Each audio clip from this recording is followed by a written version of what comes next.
Kol Tomas pažindinasi su Šiaulių kulinarinė kultūra, mes su Simona keliaujame į konsultaciją. Ačiū, Rasa, kad atvykot ir gal galėtumėt šiandieną mums pakonsultuoti apie mūsų namų duris, jų reikės net keletos. Tai būtų vonios kambarys, berniuko kambarys, mergaičių ir lauko duris. Ir dar norėjau paklausti, nuo ko reikėtų pradėti rinktis. Visų pirmiausiai pas jumis turi būti kažkoks stilius pasirinktas. Ar modernas, ar klasika, ar moderni klasika. Sakykit, kokį stilių jūs esat pasirinkę? Norėčiau, kad būtų kažkas panašaus į klasikos pusę. Labai smagu, kad pasirinkot klasikinį stilių, nes klasika, jinai yra amžina. Prie klasikinio stiliaus rekomenduojam karūnas dėti. Klausimas, kaip įsivaizduojat durų apadą, ar bangelę, ar lygų. Klasikiniai modeliai gali būti labai įvairūs, su iškilusiu filingu, gilesniu filingu. Koks pačio modelio išdėstymas? Ar gali būti stačiakampio forma, kuris labai aukština pačią patalpą? Ar, sakykime, išdėstymas iš 2-3 dalių?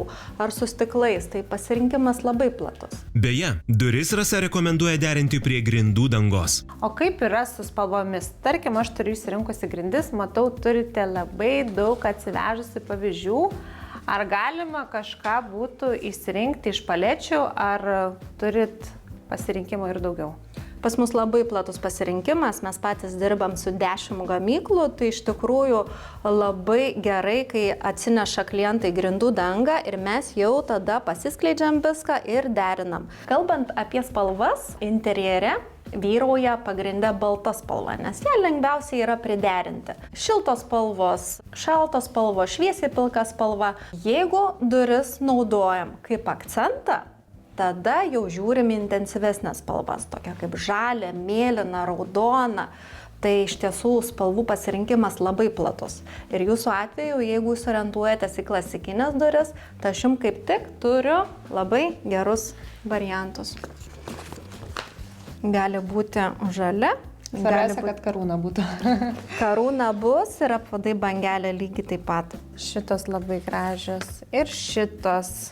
Tiesa, nors visos namų durys gali būti to paties dizaino, tačiau duris vonios kambarį būtina rinktis pagamintas iš specialių medžiagų. Paprastai vonioje būna didesnis drėgmės lygis, taip pat vyrauja temperatūra, tai žemesnė, tai aukštesnė. Todėl labai svarbu pasirenkant vonios duris ir medžiagas, iš kurių jos yra pagamintos. Vienas iš pagrindinių kriterijų tai būtų atsparumas drėgmei. Šiuo atveju galėčiau jums rekomenduoti padengimą ekofaneruotę arba dažytas. Ekofaneruotė tai yra pagrindinės savybės atsparios drėgmei, trinčiai, temperatūrų kaitai, tai puikiai tinka vonios patalpoms.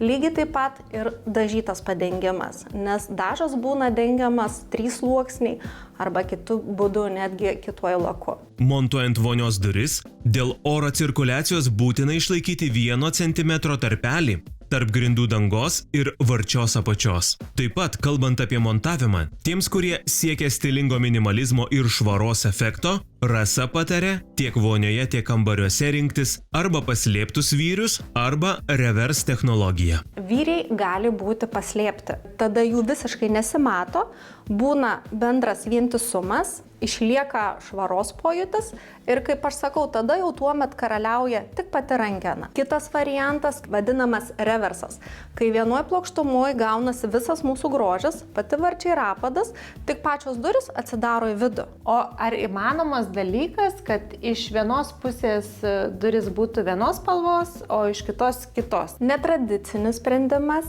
ne kasdienis, taip galima padaryti. Vidinę durų panelę galima ir kitą modelį kurti ir gali būti kita spalva.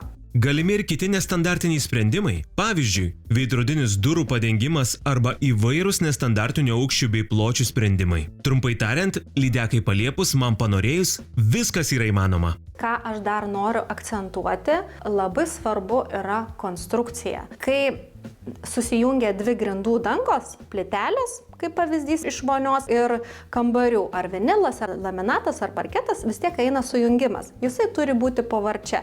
Tai vat labai svarbu konstruktyvas, ar vienoks, ar kitoks ir kurioje vietoje pas mumis atsiduria varčia, kad tiesiog išvengti nemalonių siurprizų. Dar šiai dienai labai populiaru ir jau labai svarbus akcentas - rekuperatoriai. Ten, kur yra rekuperatoriai, rekomenduojamas tarpelis tarp grindų dangos ir varčios apie 24 mm. Nestandartiškai būna iki centimetro paliekamas tarpelis.